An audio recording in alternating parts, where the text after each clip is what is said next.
It was 1:15 a.m. on May 14th, 2008, when Brian and Annette Swanson received a phone call that would change their lives forever.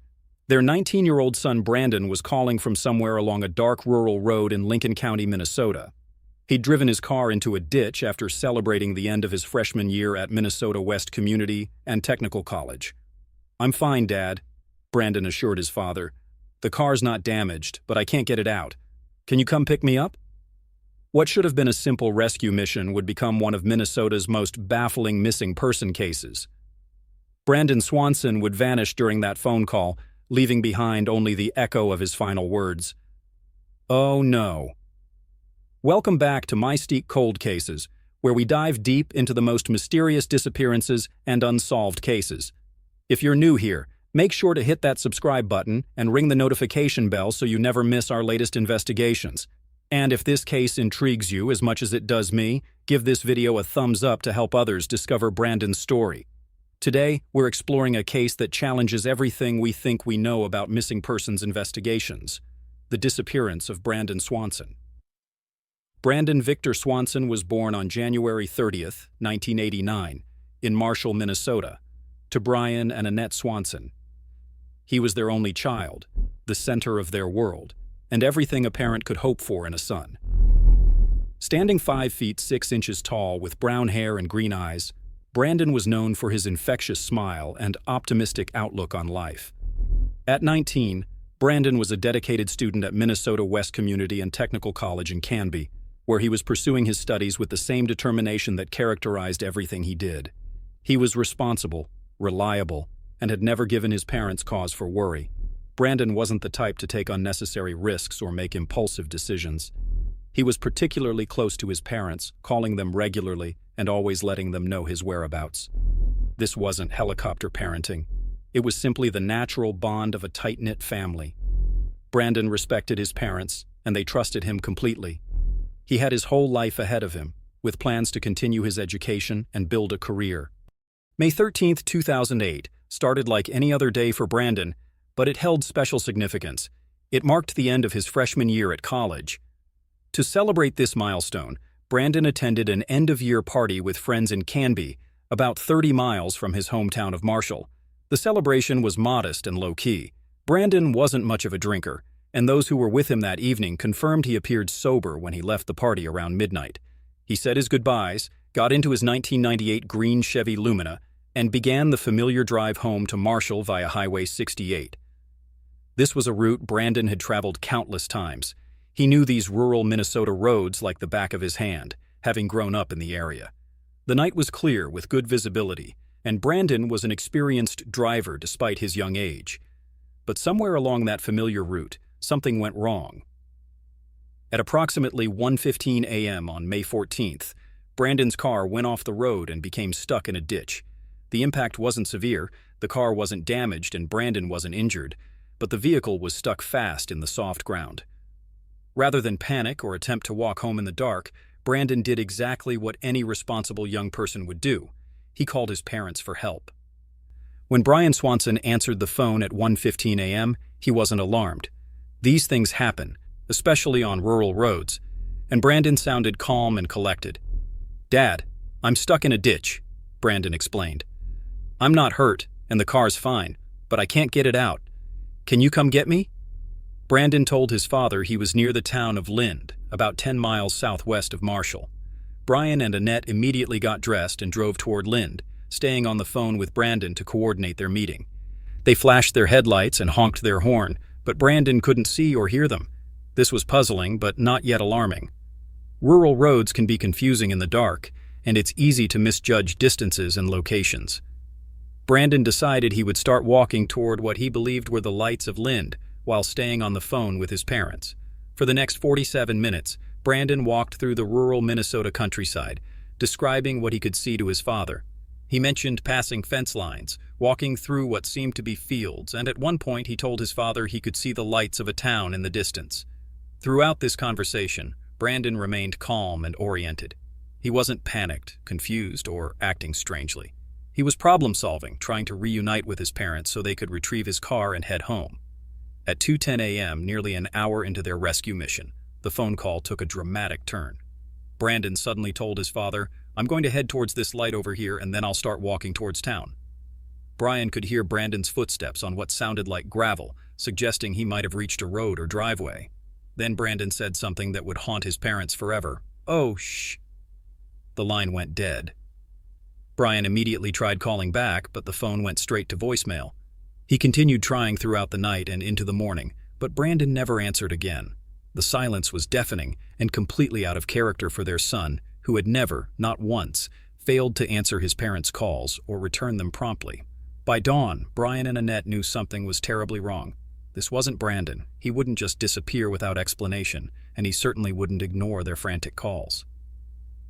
They contacted the Lincoln County Sheriff's Office to report their son missing.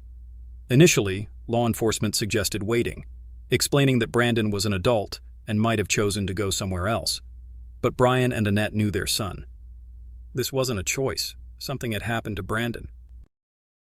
The official search for Brandon Swanson began on May 14, 2008, just hours after his disappearance. What started as a local effort would eventually become one of the largest search operations in Minnesota history. The challenge was immediately apparent. Brandon's car was found, but it wasn't where he said it was. Instead of being near Lind, as Brandon had reported, his green Chevy Lumina was discovered in a ditch along Highway 68, near Taunton, about 25 miles from where Brandon thought he was. This discovery raised immediate questions. How could Brandon have been so mistaken about his location? He was familiar with the area and had driven these roads many times. The disconnect between where Brandon thought he was and where his car was actually found would become a central mystery in the case. Search teams began combing the area around the car and along the route Brandon said he was walking. Volunteers from the community joined law enforcement, K-9 units, and mounted patrols. Aircraft were deployed to search from above, and dive teams were brought in to search local waterways. The searches were exhaustive and methodical. Teams walked shoulder to shoulder through fields, checked abandoned buildings, and searched every ditch, culvert, and waterway in the area. They found no trace of Brandon. No clothing, no personal items, no signs of a struggle, nothing. As days turned into weeks, the investigation faced several significant challenges that made finding Brandon increasingly difficult. First was the sheer size of the search area. Rural Minnesota is vast, with endless farmland, numerous waterways, and scattered buildings. The area Brandon could have potentially reached on foot covered hundreds of square miles. Second was the timeline confusion. Cell phone tower data showed that Brandon's phone had indeed been in the area where his car was found, not near Lind where he thought he was. This meant that for 47 minutes, Brandon had been walking in a completely different direction than anyone realized. Weather also became a factor. Spring rains had swollen creeks and rivers throughout the region, creating dangerous conditions and making some areas inaccessible to searchers. The Yellow Medicine River, in particular, was running high and fast during this period. Local farmers and landowners were incredibly cooperative, allowing searchers unlimited access to their property. Many joined the search efforts themselves, knowing the land better than anyone. But despite their intimate knowledge of the area, no one found any trace of Brandon. Over the years, investigators and Brandon's family have considered numerous theories about what might have happened that night. One possibility is that Brandon fell into a waterway.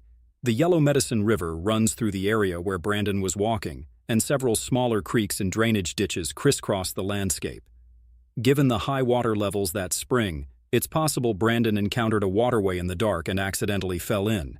Another theory suggests Brandon may have encountered foul play. His final words, "Oh, shh," could indicate he suddenly saw something or someone that alarmed him. However, there's no evidence of any struggle or violence, and Brandon had no known enemies.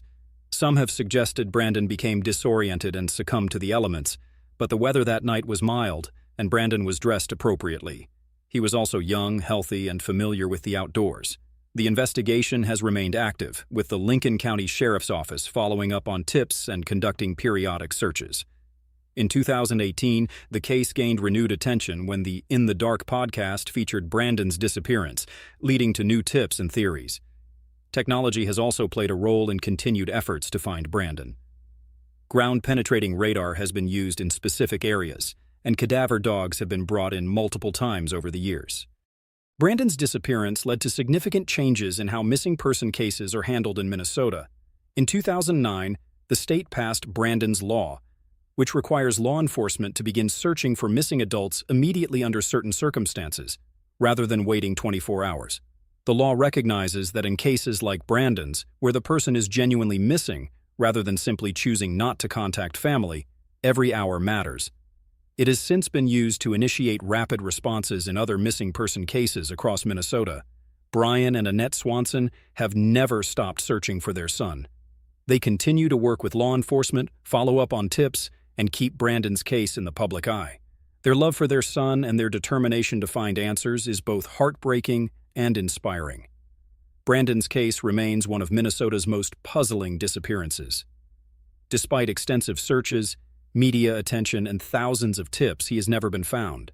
Somewhere in rural Minnesota, a family continues to wait for answers, hoping that someday they'll finally learn what happened to their beloved son on that dark night in May 2008. The search for Brandon Swanson continues, and his family's hope endures. If you have any information about Brandon's disappearance, please contact the Lincoln County Sheriff's Office. Brandon Swanson's case reminds us that sometimes people simply vanish without explanation, leaving behind only questions and the unwavering love of those who refuse to give up hope. What do you think happened to Brandon that night? Share your thoughts in the comments below, and don't forget to subscribe for more deep dives into cases that continue to puzzle investigators and families alike. Until next time, keep asking questions and never stop seeking the truth.